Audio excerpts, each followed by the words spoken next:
जो IAS rank के लोग हैं वो रिटायरमेंट के समय पहुंचते हैं वहाँ पे ज्वाइंट सेक्रेटरी के पद पे, और आप सीधे मोदी जी के पसंदीदा व्यक्तियों को या कहिए कि जो आरएसएस से जुड़े हुए लोग हैं उनको आप सीधे लेटरल एंट्री के मार्फत वहाँ भेज रहे हैं, और इससे आरक्षण का धज्जियां उड़ाया जा रहा है। नमस्कार, मैं प्रिंस कुशवाहा, फर्स्ट बिहार झारखंड देख रहे हैं। लेटरल एंट्री को लेकर पूरे देश में जो एनडीए है वो खुशी जाहिर कर रहा है कि इससे आने से तमाम जो आईएएस अफसर हैं वो अब डायरेक्ट ज्वाइंट सेक्रेटरी बन सकते हैं। तो वही दूसरी तरफ पे जो इंडिया ब्लॉक के नेता हैं वो कह रहे हैं कि इस लेटरल एंट्री से आने से बीजेपी और आरएसएस अपने लॉबी के आईएएस को डायरेक्ट ज्वाइंट सेक्रेटरी बनाएंगे।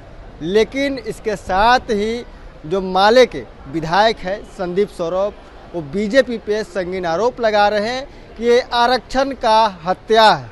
इसके साथ ही संदीप सौरभ आज पटना एयरपोर्ट से दिल्ली जा रहे थे। इसी क्रम में भाजपा पर और केंद्र सरकार पर जमकर निशाना साधा और कहा कि लेटरल एंट्री आने से देश में आरक्षण पे खतरा है, इसका पुरजोर विरोध होना चाहिए। इसके साथ ही आपको बता दें, लेटरल एंट्री आने से जो बीजेपी के तमाम नेता हैं वो समर्थन कर रहे हैं, तो वहीं मोदी कैबिनेट के मंत्री चिराग पासवान इस फैसले का विरोध कर रहे हैं। तेजस्वी यादव के साथ सुर में सुर मिला रहे हैं, तो वहीं अब माले के भी तमाम लोग इस जो फैसला है इसका विरोध कर रहे हैं। पहले आप माले विधायक संदीप सौरभ का वो बयान सुनिए, जिस बयान में भाजपा पर गंभीर आरोप लगाया है। कहा है कि ये लोग आरक्षण का हत्या करना चाह रहे हैं। लेटरल एंट्री आने से जो आईएएस है वो रिटायर के समय ज्वाइंट सेक्रेटरी बनते हैं, अब वो डायरेक्ट ज्वाइंट सेक्रेटरी बनेंगे। क्या कुछ करें संदीप सौरभ, पहले आप उनके बयानों को सुने। वो बीजेपी सरकार अपने लोगों को सीधे सीधे अलग अलग विभागों में ज्वाइंट सेक्रेटरी बनाने के लिए शॉर्टकट रास्ता अपनाई।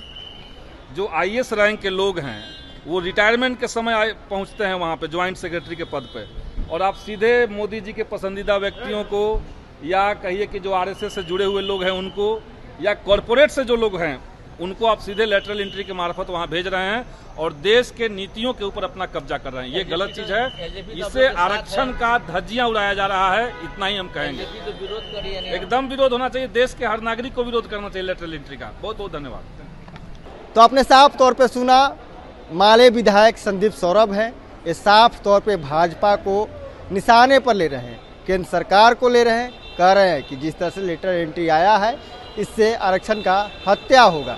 इसके साथ ही कह रहे हैं कि लेटरल एंट्री आने से बीजेपी अपने लॉबी के आईएएस अफसरों को डायरेक्ट ज्वाइंट सेक्रेटरी बनाएगी। वही आरक्षण का इसमें लोगों को लाभ नहीं मिलेगा, और जो आईएएस रिटायरमेंट के समय ज्वाइंट सेक्रेटरी बनते हैं एक प्रोसेस के थ्रू, वो अब डायरेक्ट ज्वाइंट सेक्रेटरी बनेंगे। इस पे केंद्र सरकार हस्तक्षेप करेगी। आपने सुना। बहरहाल इस खबर में इतना ही। इससे तमाम खबरें बने रहें। आप फर्स्ट बिहार झारखंड देख रहे हैं। पनोरमा ग्रुप, जो सोचता है वो करता है। आपके अपने सपनों का आशियाना।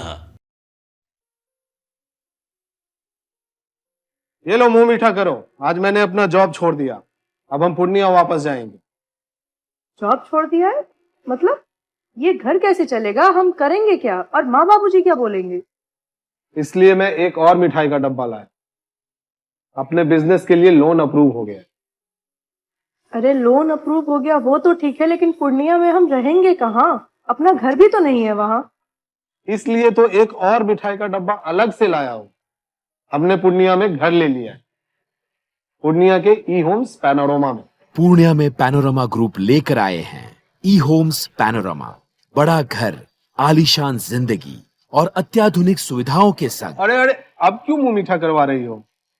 क्योंकि हम घर वापसी जो कर रहे हैं। घर वापसी की खुशी पूर्णिया में ई होम्स पैनोरमा के संग। ई homes panorama, luxurious lifestyle redefined.